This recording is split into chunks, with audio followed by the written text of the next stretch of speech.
In management accounting, what we have studied vertical format of income statement, vertical format of balance sheet. Now we are going to learn about analysis and interpretation of financial statement. It is also called tools of analysis.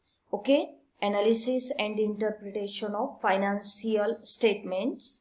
It is also called tools of analysis. Tool means techniques.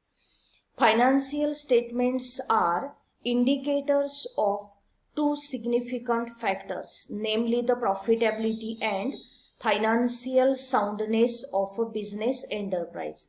Financial statements are the indicators, a systematic and specialized treatment of the information found in financial statements so as to derive useful conclusions on the profitability and solvency of the business entity concerned. Financial statement analysis is largely a study of relationship among the various financial factors in a business as disclosed by a single set of statements and study of the trends of these factors as shown in a series of statements. Interpretation means putting the meaning of a statement into simple terms for the benefit of a person. Interpretation is the mental process of understanding the terms of the simpler elements resulting from the analysis of the compounded financial statements and forming opinions or inferences or conclusions about the various aspects of a business enterprise. Financial statement analysis. It is the tool of financial analysis. Tool of financial analysis is used for the objectives to find out the profitability, liquidity and solvency of the firm. बघा, financial analysis आपण कशासाठी use करतो तर जे काय आपण financial statement prepare केलेले आहेत त्याच्यातून इन्फरन्सेस फाइंड आउट करण्यासाठी मीनिंगफुल इन्फॉर्मेशन जी आपल्याला डिसिजन मेकिंग साठी युजफुल आहे अशी इन्फॉर्मेशन फाइंड आउट करण्यासाठी आपण काय करत असतो, tool of financial analysis use करत असतो. Basically, objectives of financial statement analysis is profitability, liquidity and solvency. Profitability means profit or a return earning capacity of the company. Liquidity means conversion capacity of assets in cash or in liquid form. And solvency means payment ability of the organization. बघा, profitability means आपल्या बिझनेसची कंपनीची profit earning करण्याची capacity काय आहे किंवा आपण जे काही इन्व्हेस्टमेंट केलेले आहेत त्याच्यातून आपण रिटर्न किती किंवा कसा मिळवू शकतो तर ते आपण प्रॉफिटेबिलिटी अनालिसिस मध्ये स्टडी करणार. लिक्विडिटी अनालिसिस मीन्स आपल्या ज्या असेट्स असतात त्या असेट्सचं कन्व्हर्जन आपण कॅश मध्ये किती क्विकली करू शकतो, कोणत्या लिक्विड फॉर्म मध्ये क्विकली करू शकतो, फास्ट करू शकतो, that is the liquidity analysis. And solvency means the ability of organization to meet its liabilities to payment of its obligations, that is the solvency. आता प्रॉफिटेबिलिटी, लिक्विडिटी, सॉल्वन्सी हे जे ratios आहेत, आपला next module आहे ratio analysis, तिथे तुम्हाला आणि डिटेलमध्ये हा पार्ट स्टडी करायचा आहे. ठीक आहे. नेक्स्ट अस्पेक्ट बघा या पार्ट्स मधला, types of financial analysis. There are various types of financial analysis: intra-firm analysis, inter-firm analysis, standard analysis, horizontal analysis, vertical analysis. Okay, intra-firm analysis means which involves analysis of performance of the organization, for example trend analysis. बघा, intra-firm only one ऑर्गनायझेशनचं काय केलं जातं, various इयर्सची information काय केली जाते, compare केली जाते. For example trend analysis हे आपलं एक टूल टेक्निक आहे, ते आपण ऍक्च्युली प्रॅक्टिकली पण स्टडी करणार आहोत. Second, inter-firm analysis. Inter-firm analysis means it is a comparison of two or more organizations in terms of various financial variables. बघा, वन ऑर्गनायझेशनचं आपण अनादर ऑर्गनायझेशन बरोबर, आपल्या ऑर्गनायझेशनचं आपण अनादर 2-3 कंपनीज बरोबर आपण काय करू शकतो, कम्पेअर करू शकतो. त्याला म्हटलं जातं inter-firm analysis. Next is the standard analysis. Standard analysis means one set of financial statements of an organization is analyzed on the basis of standard set for the firm or industry. For example, profitability of a firm may be compared with the standard set at industry level. बघा, काय केलं जातं standard analysis मध्ये, एक standard decide केलं जातं after studying the various aspects, after studying the all aspects relate to particular aspects. आणि त्या स्टँडर्ड बरोबर काय केलं जातं, आपलं जे काय ऍक्च्युअल आपला जो पार्ट असेल, आपले जे अमाऊंट्स असतील, आपले जे कंपोनंट असतील, त्याचं काय केलं जातं, कम्पेअर केलं जातं. ओके, म्हणजे याच्यामध्ये स्टँडर्ड डिसाइड केलं जातं, आपला ऍक्च्युअल डेटा त्या स्टँडर्ड डेटा बरोबर कम्पेअर केला जातो आणि या ठिकाणी व्हरायन्स अनालिसिस केली जातात. Variance is nothing but the difference between standard and actual. मग समजा स्टँडर्ड एक्सेस असेल ऍक्च्युअल पेक्षा, तर त्या ठिकाणी काय असेल, एक्सपेन्सेसशी रिलेटेड असेल तर निगेटिव्ह व्हरायन्स येणार त्या ठिकाणी, आणि सेल्स किंवा इन्कमशी कनेक्टेड आपले कंपोनंट असतील तर त्या ठिकाणी काय होणार, फेवरेबल आपले व्हरायन्सेस येणार, डिफरन्सेस येणार. Next is the horizontal analysis. Horizontal analysis means comparison of figures reported in financial statements of two or more consecutive accounting period. For example, comparative financial statement is a tool of horizontal analysis. बघा, आपण comparative ने start करणार आहोत. Horizontal analysis मध्ये काय केलं जातं बघा, 2 किंवा मोर अकाउंटिंग पिरियड कन्सिडर केले जातात, फर्स्ट इयर, सेकंड इयर, आणि त्या अमाऊंट बरोबर काय केलं जातं, कंपॅरिझन केलं जातं. करंट इयरच्या अमाऊंट या प्रिव्हियस इयरच्या अमाऊंट बरोबर कम्पेअर केले जातात. एक इयर बेस मानलं जातं, ते जनरली फर्स्ट इयर असतं. फर्स्ट इयरला बेस मानून नेक्स्ट जे इयर्स असतील, सबसिक्वेंट इयर्स असतील, त्यांच्या अमाऊंट काय केल्या जातात, बेस इयर बरोबर कम्पेअर केल्या जातात आणि आपण होरिझॉन्टल अनालिसिस करतो. Next is the vertical analysis. Vertical analysis means comparing figures in the financial statements of a single period known as vertical analysis. For example, common size.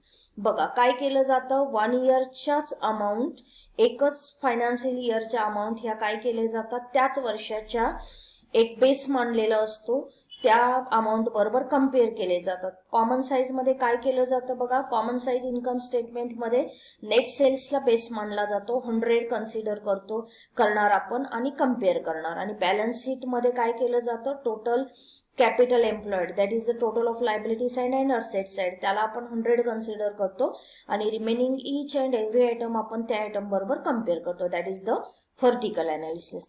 Okay, next, this is the types of financial analysis. Various tools and techniques is used for the analysis purpose. Out of that, first is the comparative financial statement.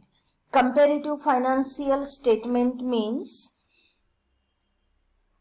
these are the statements, comparative financial statements are statements of the financial position of a business, so designed as to facilitate comparison of different accounting variables for drawing useful inferences. बघा, comparative financial statement are the statements of the financial position of a business so designed as to facilitate comparison of different accounting variables for drawing useful inferences. This is inter-firm comparison.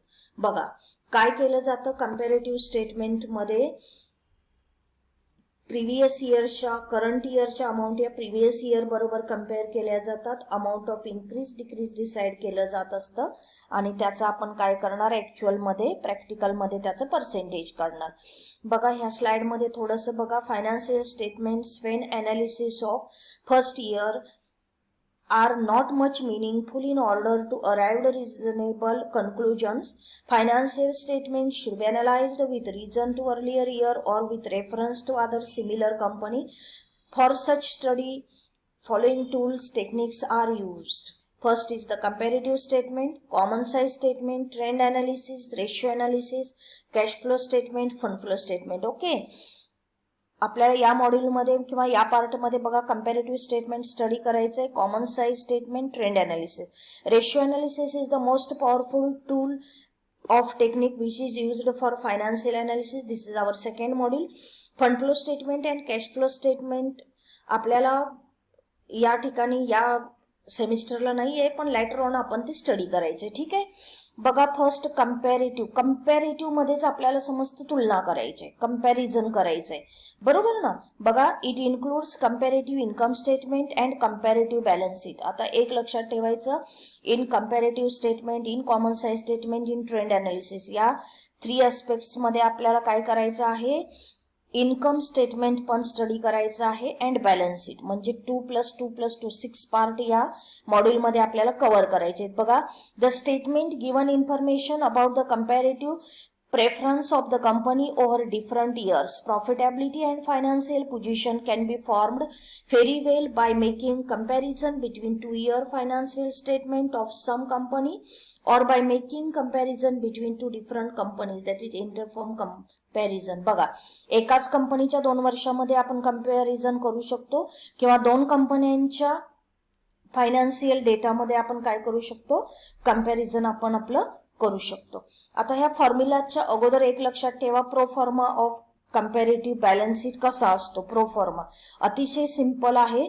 Proforma of comparative balance sheet, first column is always particulars. बघा, आपण vertical balance sheet करतो, same तशीच balance sheet prepare करायचं. First column particulars, next amount column, additional 2 columns या ठिकाणी add होतात. First column असतो increase or decrease rupees. बघा, अमाऊंटचा फर्स्ट कॉलम कोणता असतो, increase or decrease rupees, and last column असतो आपला percentage of increase or decrease. आणि proforma of comparative income statement कसा असतो बघा, फॉर द इयर एंडेड. ज्यावेळी आपण कॉमन साइज करू त्यावेळेला मी तुम्हाला प्रोफॉर्माची स्लाइड तुम्हाला दाखवते. बघा, first column is the particulars, next जे रुपीजचे कॉलम असतात तो आहे तसा राहतो. या ठिकाणी सुद्धा 2 ऍडिशनल कॉलम आपल्याला करावे लागतात, जे आपलं व्हर्टिकल आपण इन्कम स्टेटमेंट आणि व्हर्टिकल बॅलन्स शीट बघितलं त्या पद्धतीनं, increase or decrease rupees and percentage of increase or decrease. आता सर्वात महत्वाचा पॉइंट या ठिकाणी कोणता आहे बघा, अमाऊंट ऑफ इन्क्रीज डिक्रीज कसं फाइंड आउट करायचं. इथं फॉर्म्युला दिलेला आहे, बघून घ्या. Amount of increase or decrease, एकतर इन्क्रीज असणार आहे अदरवाइज डिक्रीज असणार आहे, दोन्हीपैकी एकच असतं. त्याच्यामुळे amount of increase or decrease is equal to current year amount. CY means current year amount. मी शॉर्टकट यूज केलेले, तुम्ही ते व्यवस्थित लिहून ठेवा. Current year amount less previous year amount. Current year means for example 2020 is our current year, 2019 is the previous year. ठीक आहे, 2020 आपलं करंट इयर आहे, 2019 आपलं प्रिव्हियस इयर आहे. मग काय करायचं, amount of increase or decrease कसं फाइंड आउट करायचं, 2020च्या अमाऊंट मधून 2019च्या अमाऊंट लेस करायच्या. बघा, 2020च्या अमाऊंट मधून काय करायचं, 2019च्या अमाऊंट लेस करायच्या, त्याला म्हणायचं amount of increase or decrease. Percentage बघा इथं लिहिलेलं आहे मी, PY previous year is equal to first year, त्यालाच आपण बेस इयर म्हणणार. ठीक आहे, फर्स्ट इयरला आपलं बेस इयर असेल. Percentage of increase or decrease is equal to, बघा जो लास्ट कॉलम आहे आपला percentage of increase or decrease, हा कसा फाइंड आउट करायचा, amount of increase or decrease, एकतर इन्क्रीज असेल किंवा डिक्रीज असेल. Amount of increase or decrease divided by base year into 100. Base year means first year. बघा, amount of increase or decrease म्हणजे 20 सालातली जी काय अमाऊंट ऑफ इन्क्रीज किंवा डिक्रीज असेल त्याला डिवाइड काय करायचं, बेस इयर 2019चे अमाऊंट डिवाइड करायचं आणि इंटू 100 करायचं. आणि प्रत्येक फॅक्टरचं पर्सेंटेज काढत असताना हाच फॉर्म्युला यूज करायचा, amount of increase or decrease divided by base year that is the first year previous year into 100. आणि या पद्धतीनं आपल्याला काय मिळणार, percentage of increase or decrease आपल्याला या ठिकाणी मिळतं. तर हे आहे आपलं कंपॅरेटिव्ह अनालिसिस. याचे जे काही ॲडव्हान्टेजेस, मेरिट्स, डिमेरिट्स आणि याचा जो काय प्रॉब्लेम आहे तो आपण काय करूया, आपल्या नेक्स्ट पार्टमध्ये स्टडी करूया. ठीक आहे. आणि तुम्हाला प्रोफॉर्मा पण प्रॉब्लेम सॉल्व्ह करताना त्या ठिकाणी मिळणार आहे.